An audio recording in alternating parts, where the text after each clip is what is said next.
So it's nice to be here tonight. I am in a good mood, although I'll tell you right here at the beginning, I am a little tired. I have been stalking a Kenyan woman.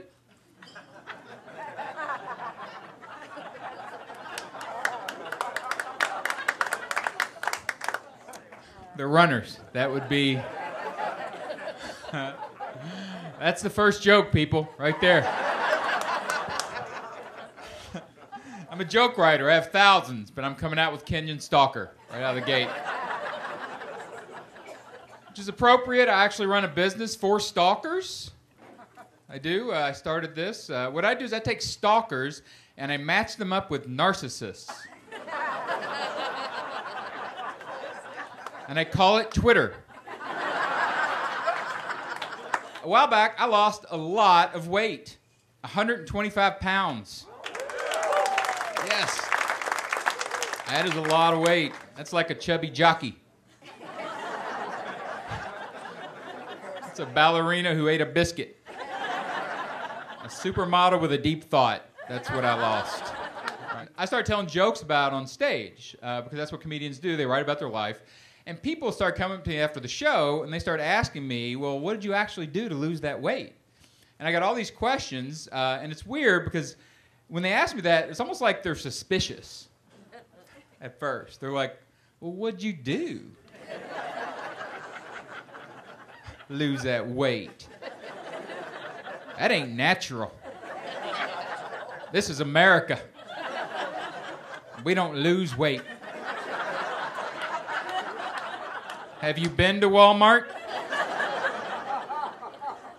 I don't like it. What'd you do, make a deal with the devil? Is that it? Your soul for abs? I don't know. Are deals with the devil actually available anymore? Seems like they were around a lot, according to our literature a while back. If anybody ever did actually make a deal with the devil for real, I submit that it was Arnold Schwarzenegger. You ever think about that guy's life? He's an amazing life. He was 14 years old, living in Austria, which isn't even a real country. They just built it for the sound of music. It doesn't... It's like Germany Light. Nobody's ever been there. It doesn't really exist. So here's this guy, 14 years old, living in a fake country. Decides he's going to do something big with his life. So he conjures the devil, probably on Facebook. He's like, devil, I want to do something big. Here's what I want. I want to be Mr. Olympia, the greatest bodybuilder of all time. I want to win it 7 times. That's what I want. And devil's like, well, all right, that's kind of a big one, but I'll write up the contract. And Schwarzenegger's like, no, wait. I also want to be an international movie action hero. One of the greatest characters of all time, the Terminator. That's what I want. And devil's like, dude, slow down. One dream, one soul. That's what I do. Schwarzenegger's like, no, I also want to be a real estate billionaire and the governor of California. Devil's like, really? What else? You want to marry a Kennedy? Yes, I do, devil. That is a good idea. And why don't you make her anorexic, just to be weird? That would be interesting. And then I'd like to have a child out of wedlock with the ugliest woman on the planet.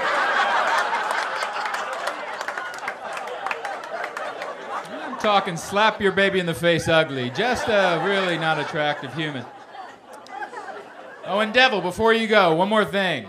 I want to do all of this with a speech impediment. I also did not start running. Okay? A lot of people suggest, well, you just run that weight off, just kind of get out there and run. And do I look like a runner? I don't run, not at all, ever. I don't do it. But you know who are great runners? Kenyans. Kenyans are amazing runners. Kenyans actually are so good at running, they come to the U.S. every year and they win all of our marathons. Which is really kind of rude if you think about it. What if a bunch of Americans showed up at an African eating contest?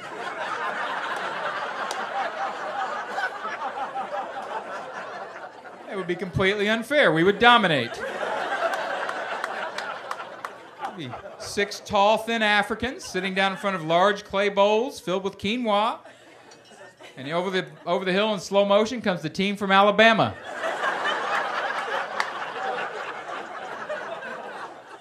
It's just one family. Everybody topping 350. They're all wearing sports bras, even the dudes. They've got their dog with them. He's a half pit bull, half hippopotamus.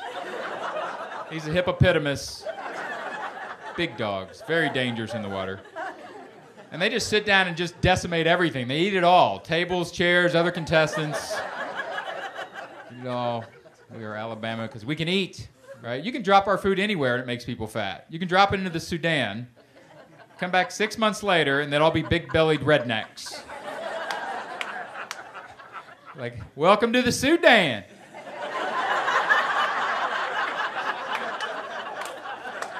How y'all doing? We've been eating that food of y'all's. It is good. Woo. We had to double wide the hut over here. We call it the Pizza Hut now. We don't know what's going on, but it is good food. Our food is weird. It is. And you know it's weird. You grew up eating weird food. You don't even know what it is, half of that food. You can't tell me what it is. Like, you tell me what Velveeta is. What is Velveeta? It's cheese food. That's what they call it. They don't even call it cheese. They call it cheese food. What is cheese food? That is something cheese eats.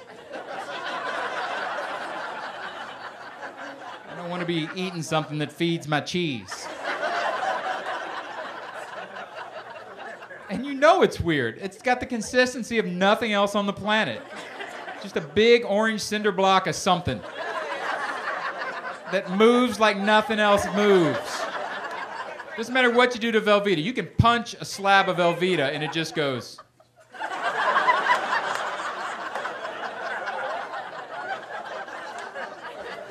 That's all it'll do. No matter, you can hit it with a bat. So what I did, the first thing I did was I ate this stuff called, I don't know if you've heard of it, but it's called real food. It like grows out of the dirt. Which I tried to explain to my kids. I have a 10-year-old and a 13-year-old kid, and I'm like, hey, food grows from the dirt. And they're like, no, it doesn't, Daddy. Food appears in boxes. You put it in the microwave, and it becomes food. You're scaring us with your stories.